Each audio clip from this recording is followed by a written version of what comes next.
Թերևս շատ մեծ ազդեցություն կամ դեր ենք վերապահում Նիկոլ Փաշինյանին, մտածելով, որ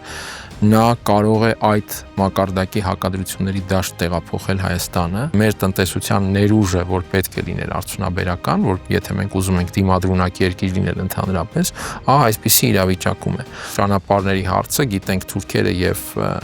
Ադրբեջանը ձգտում են առավելագույն իրենց վերահսկողությամբ։ Ես կարծում եմ այդքան էլ գոհ չեն լինի, եթե տեղ Ռուսաստանը որևէ վերահսկողության մեխանիզմ ունենա։ Պատկերացնում եմ, որ Ռուսաստանի հակազդեցությունը լինելու է ընդամենը այն, որ իրենք ինչ-որ բաներ առաջարկեն Թուրքիային, իրենց հետ պայմանավորվելու տրամաբանությամբ։ Մենք մեզանից ոչինչ չներկայացնենք, դարձյալ մեր հաշվին են փորձելու պայմանավորվել։ Ցանկացած պարագայում կլինի ռուսները Թուրքերի հետ, թե Եվրոպան Թուրքերի հետ։ Միացյալ Նահանգներ Ռուսաստան շրջանակում լինի այդ պայմանավորվածությունը նաև Կովկասի վերաբերյալ, ապա այստեղ իհարկե Թուրքիայի դերի աճը անգամ կառավարելի է լինելու Վաշինգտոնի եւ Մոսկվայի համար։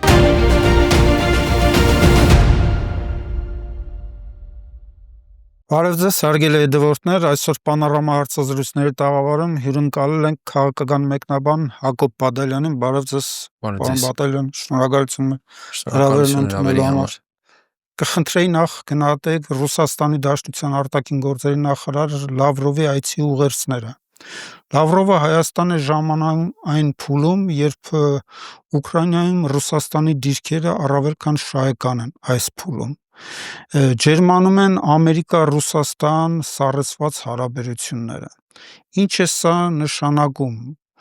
Ռուսաստանը հրաժարվում է վերջին 4-5 տարիների ընթացքում տարածաշրջանում նշмарվող նրա զիջողական քաղաքականությունից։ Ես համաձայն չէի այն գնահատականներին, որ Ռուսաստանը զիջում է իր դիրքերը մեր տարածաշրջանում, այսպես իր կամքով եւ ավելի երկարաժամկետ իմաստով։ Ես դա գնահատում եի որպես պարզապես տակտիկական նահանջի քաղաքականություն որոշակի իմաստով, հաշվի առնելով Ուկրաինայում իրենց զբաղվածությունը, եւ հիմա պարզապես այո ձեր նշած նաեւ փոփոխությունների բերումով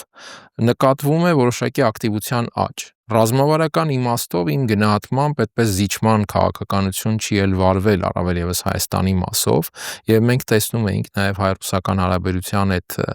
տարբերությունները, տարբեր մոտեցումները եւ այլն, այդուհանդերձ ընկալվում էին ավելի հանգիստ, պարզապես անընդհատ շեշտվում էր, որ ռազմավարական ռիսկեր չեն հանդուրժի եւ դա կունենա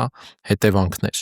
Լավրովի այցը ըստ իս նաեւ պետք է չափել դեռևս հունվարին Արարատ Միրզոյանի այցից, որովհետեւ դեռ այն ժամանակ ազդարարվեց, որ ծրագրվում է եւ կազմակերպվում է Լավրովի այց Հայաստան։ Դա մեծ հաշվով այդ ռազմավարական նշագրումը իրականացնելու իմաստ ուներ թերևս, բայց նաեւ կարծում եմ ընթացիկ առումով այցի առանցքային թեմաներից մեկը եղել է ճանապարհների խնդիրը։ Իմ գնահատմամբ վերջին շաբաթներին կամ վերջին 1-2 ամիսներին այս հարցում բավական ակտիվացել է Եվրամիությունը, սկսած ապրիլի սկզբից Ուզբեկստանում Եվրամիություն Կենտրոնական Ասիա գագաթնաժողովից, որը առաջինն էր Խորհրդային Միության փլուզումից ի վեր, եւ այդ գագաթնաժողովում շատ էական շեշտադրումներ արվեցին Կենտրոնական Ասիա Կովկաս Եվրամիություն այդ միջին միջանցք ստեղծելու վերաբերյալ։ Եվրամիությունը հայտարարել է 10 միլիարդ եվրո ներդրում անելու պատրաստակամության մասին այդ հաղորդումների շրջանակում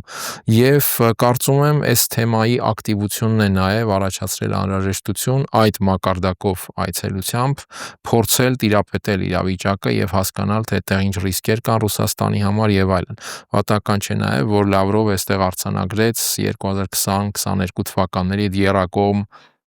պայմանավորվածությունների հիման վրա հայ-ադրբեջանական կարգավորմանը նպաստելու պատրաստակամությունը, ըստ իս այստեղ առանցքային ուշադրության առարկան հենց հաղորդողիների հարցն է։ Ալբանիայում եւս այդ եվրոպական քաղաքական համայնք նախաձեռնության շրջանակում այդ հարցն էր ըստ իս հայ-ադրբեջանական թեմատիկայի առանցքում, այդ թվում նաեւ Եվրամիության բարձրաստիճան պաշտոնյաների ուշադրության տեսանկյունից։ Չմոռանանք, որ հետպատերազմյան շրջանում Նիկոլ Փաշինյանի քաղաքականությունը այնպես տարվեց, որ Հայաստանը եւ Արցախը բերվեց Արևմուտք Ռուսաստան հակասությունների դաշտ։ Արդյունքում ունեցանք Արցախի հայաթափումը եւ Հայաստանի որոշ տարածքների բռնազավթումը։ Հիմա խնդիր է դրված Նիկոլ Փաշինյանի առաջ նոր ընտրությունների։ Հնարավոր համարում եք հիմա իր աթոռը պաշտպանելու համար Հայաստանը տանի ռուս-թուրքական նշмарվող հակասությունների դաշտ, Նիկոլ Փաշինյանը։ Ես մի փոքր տարբերվող գնահատական ունեմ այդ առումով, որ թերևս շատ մեծ ազդեցություն կամ դեր ենք վերապահում Նիկոլ Փաշինյանին, մտածելով, որ նա կարող է այդ մակարդակի հակադրությունների դաշտ տեղափոխել Հայաստանը, եթե Հայաստանը հայտնվում է այդ ծիրում, ապա դա մեծ հաշվով ոչ թե Հայաստանի որևէ ղեկավարի քաղաքականության հետևանքն է, այլ աշխարհաքաղաքական իրավիճակի։ Ես կարծում եմ Հայաստանի ղեկավարների խնդիրը այդ պարագայում այդ հակասությունները կառավարելն է եւ ոչ թե Հայաստանի ղեկավարն է, այսպես ասենք, սահմանելու կան դրանք թե չկան, որովհետեւ դրանք պայմանավորվում են իհարկե աշխարհաքաղաքական այդ կենտրոնների խորքային ռազմավարությամբ, Հայաստանը դրա դեմ հակազդելու այսպես մեծ ռեսուրսներ չունի կամ խթանելու եւ այլն։ Ըստ այդմ մեր խնդիրը կառավարելն է եւ կառավարելու արդյունավետության հարցն է, մենք ինչպես ենք դա կարողանում անել եւ ինչպես ենք կարողանում։ Ես կարծում եմ, այստեղ բնականաբար կան շատ մեծ խնդիրներ կան։ Մենք փաստացի միայն հենց հայ-ադրբեջանական հարաբերության առնչությամբ այսօրվա Երևանի պաշտոնական խոսույթը վկայում է, որ այստեղ կան լրջագույն խնդիրներ իրողությունների կառավարման տեսանկյունից, որովհետև հաստացի ստանձնվել է Ադրբեջանի եւ Թուրքիայի օրակարգերի հանդեպ լոյալության քաղաքական կուրսը։ Եթե այս գնով է իրականացվում կառավարումը, սա մեծ հաշվով ոչ թե կառավարում է, այլ ծանր հետևանքների, այսպես փափուկ ընթացք ապահովելու խնդիր։ Սա կարող ենք գնահատել իրավիճակը, այսպես կարող ենք գնահատել։ Եվ ըստ այդմ իհարկե, քանի որ ունենք կառավարման այդ խնդիրները, շատ դրական կլինի, եթե գոնե այդ գերտերությունների մակարդակով իրավիճակը զարգանա ոչ թե հակադրության սրման, խորացման, այլ աստիճանաբար ինչ-որ հարցերում պայմանավորվելու տրամաբանության մեջ, եւ այդ առումով ամերիկա-ռուսական այդ երկխոսությունը, որ մեկնարկել է, անշուշտ դրական է որոշակի իմաստով։ Բայց դարձյալ այս տեսանկյունից էլ այնպես չի, որ ամեն ինչ ինքնաբերաբար մեր համար լուծելու է խնդիրներ, որովհետեւ եթե գնահատենք լայն իմաստով, ապա այդ աշխարհաքաղաքական կենտրոնները ունեն ռազմավարական ինչ-որ նպատակներ, եւ այդ նպատակները այսպես թե այնպես լուծվում են թույլ օղակների հաշվին։ Իսկ այդ թույլ օղակը նաեւ պայմանավորվում է հենց նրանով, թե մենք ներսից ինչ ենք մեզանից ներկայացնում։ Նաեւ մենք տեսնում ենք, որ ներքին կառավարման արդյունավետության խնդիր կա, այսինքն մեր տնտեսական ցուցանիշները, եթե դիտարկենք, ես հենց այստեղ գալից ճանապարհին նայում էի, հունվար-ապրիլ ամիսներին արդյունաբերական անկումը կազմել է 16%։ Այսինքն մեր տնտեսության ներուժը, որ պետք է լիներ արդյունաբերական, որ եթե մենք ուզում ենք դիմադրունակ երկիր լինել ընդհանրապես, այսպիսի իրավիճակում է։ Եվ այս պայմաններում բնականաբար մենք չենք էլ կարող մտածել, որ ինչ-որ ինքնաբերաբար մեզ համար լավ զարգացումներ կլինեն։ Եթե մենք մնանք թույլ օղակ, ցանկացած հարց փորձ է արվելու լուծել մեր հաշվին։ Այստեղ մենք արդեն պետք է սպասենք, դա մեծ գին կպահանջվի մեզանից, թե փոքր գին կպահանջվի մեզանից։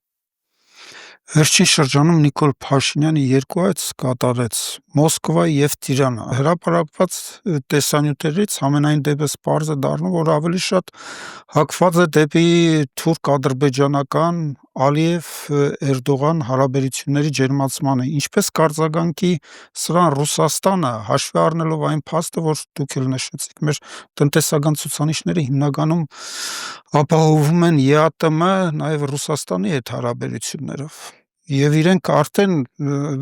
եղել են պահել, որ ակնարկել են տնտեսական գործոնի դերը քաղաքական հարաբերություններում, այն Ռուսաստանից։ Եթե հրապարակավ դատենք, ամենայն դեպս նույն Լավրովը Հայաստանում հայտարարեց, որ պատրաստ են հայ-թուրքական կարգավորմանը աջակցել Ադրբեջանի հետ հարաբերություններին, մենք տեսնում ենք նաև, որ ռուսները իրենք էլ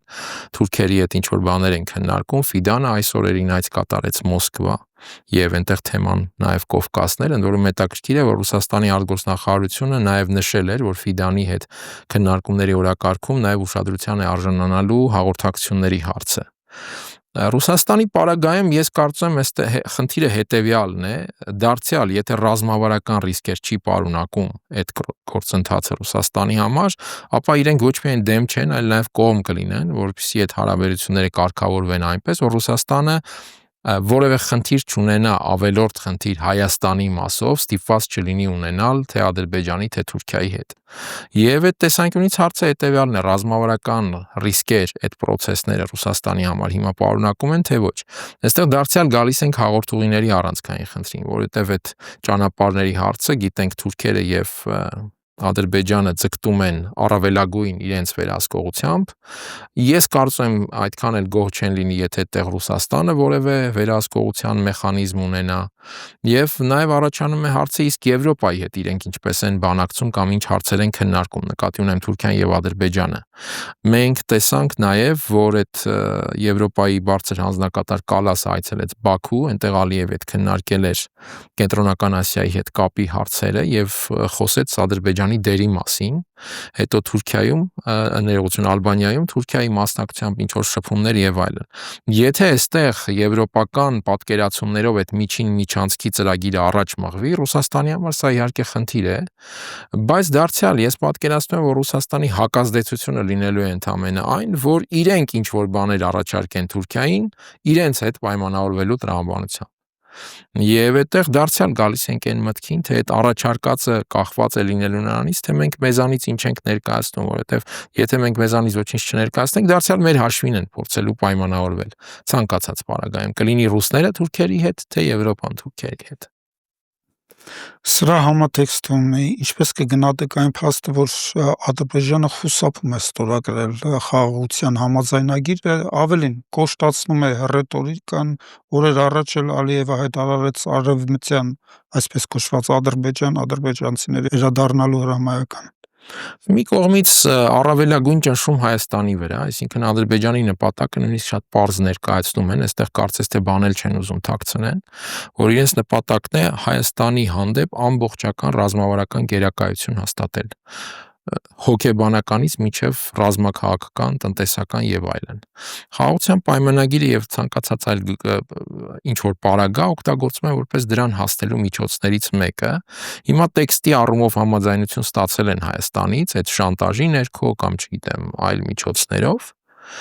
Հիմա փորձում են այդ համաձայնությունը առավելագույնի վերածել, դարձնել ինքնին գործիք այլ պահանջներ ներկայացնելու համար եւ զուգահեռ կարծում եմ դա դարձնում են նաեւ սակարկության առարկա թեմա այն խաղացողների հետ, որոնք այս կամ այն շահագրգռությունը ունեն այդ ճանապարհների հարցում, որովհետեւ եթե դիտարկենք աշխարհաքաղաքական կենտրոնների հետաքրքրությունը, ապա հայ-ադրբեջանական խաղաղության այդ համաձայնագրով իրանք ըստ իս հետաքրքրված են այնքան, որքանով դա հենց ճանապարհների հարցում իրենց համար ցանկալի ինչ-որ լուծումների կամ որոշումների կբերեն։ Այստեղ Ադրբեջանը փորձում է այդ պայմանագրի ստորագրել-չստորագրելու հարցը դարձնել նաև իրենց հետ սակարկության առարկա, իմ գնահատմամբ, բարձրացնելով իր գինը, բարձրացնելով իր խաղադրույքները։ Երևանն էլ ես նկատում եմ, որ փորձում են այստեղ մեր ունեցած հնարավորությունների չափով մանևրել, ինչ-որ ճկունություն ցուցաբերել եւ այլն, բայց հարցը հենց դա է, իսկ մենք ինչ հնարավորություններ ունենք թե կոմպետենտության իմաստով, թե նաեւ որպես պետություն մեր ներուժի իմաստով։ Իսկ հնարավոր է, որ թուրքո-ադրբեջանական տանդեմը սպասում է Իրանի շուրջ զարգացումների հանգուցալուծմանը։ Անկասկած դրան եւս կսպասեն, այսինքն կսպասեն այն իմաստով կսպասեն, որ իրենք պատրաստվում են ցանկացած պահից օգտվելու, այսինքն ես կարծում եմ տարբեր սցենարների պատրաստվում են, եթե Իրանի հարցում կլինեն զարգացումներ, որոնք իրենց թույլ կտան մտածել այստեղ ինչ որ բան կորզելու հնարավորության եւ մարսելու հնարավորության մասին, րոպեիսկ չեն վարանի դա անելու համար եւ այդ տեսանկյունից իրենք պատրաստ են միշտ իմ գնահատմամբ։ Այդ թուրք-ադրբեջանական զորավարժությունները, որ պերմանենտ բնույթ են կրում արդեն քանի տարի, նաև միտված են հենց դրան, այսինքն միշտ պատրաստ լինել ռազմական խնդիր լուծելու, երբ կլինի դրա պատեհությունը։ Պետք է հուսալ, որ այդ պատեհությունը չի լինի եւ դրական է այդ իմաստով այն, որ ամերիկա-իրանյան երկխոսություն է ծավալվում եւ իրադարձությունները զարգանում են ոչ ուժային ինչ-որ սցենարներով, ինչպես օրինակ ակնկալել Իսրայելը կամ նույն Թուրքիան եւ Ադրբեջանը,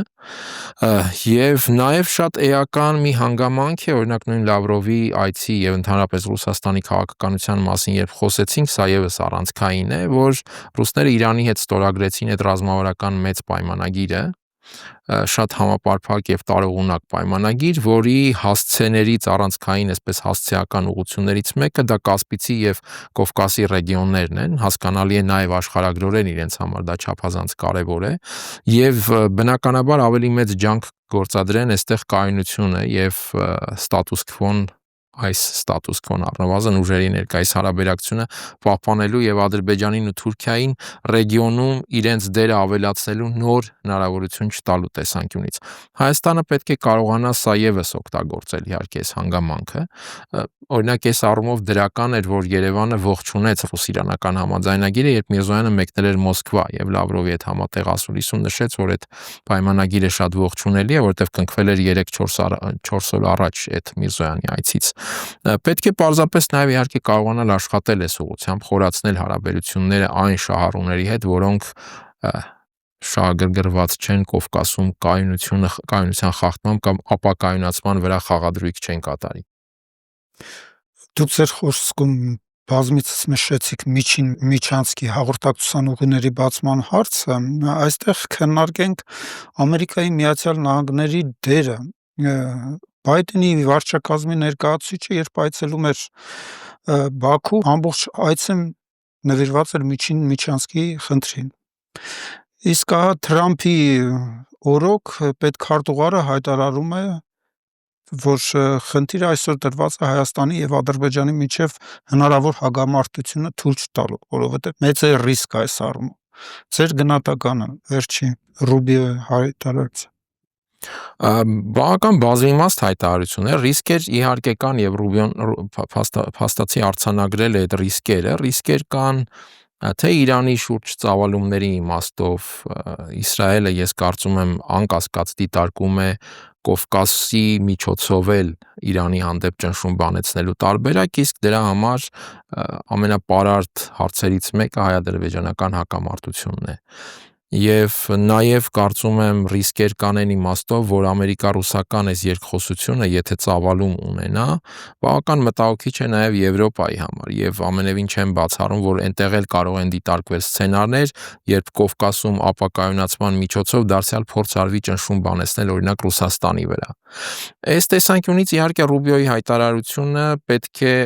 ողջունել այն իմաստով, որ Ամերիկայի Միացյալ Նահանգները ջանք են գործադրում կայունությունը ապահովելու, բայց հասկանալի է նաև, որ այդ հայտարարությունները ինքնին շատ քիչ բան կարող են ասել։ Այստեղ սկզբունքային հարցը հետևյալն է՝ միջին միջանցքի վերաբերյալ ինչպիսի մոտեցում ունի Թրամփի վարչակազմը։ Այո, Բայդենի վարչակազմը մենք տեսնում էինք, որ առավելագույնս ակտիվ էր այդ հարցում,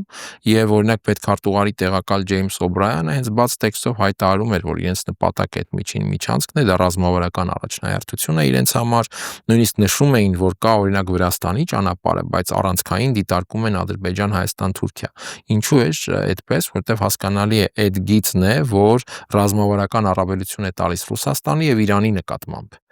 Հիմա Թրամփի վարչակազմը ինչպիսի մոտեցում ունի, սա դեռ առնվազն պարզ չէ, որովհետեւ այդ թեմայով կարծես թե բաց հայտարարություններ չեն արել։ Եթե Եվրոպայի հետ որոշակի հակադրության մեջ են եւ տարբեր պատկերացումներ ունեն, առնվազն տակտիկական իմաստով մի քիչ կնվազի հետաքրքրությունը այդ միջին միջանցքի հանդեպ։ Չենք կարող բացառել, որ Թրամփը այդքան էլ շահագրգռված չէ Ռուսաստանի եւ Իրանի թուլացմամբ այս գոտում, որովհետեւ դրանից կարող է օգտվել օրինակ Չինաստանը։ Եվ այստեղ եւս Թրամփի հետաքրքրությունը որոշակի կարող է նվազած լինել, սա ընդհանուր առմամբ կարող է դրական լինել։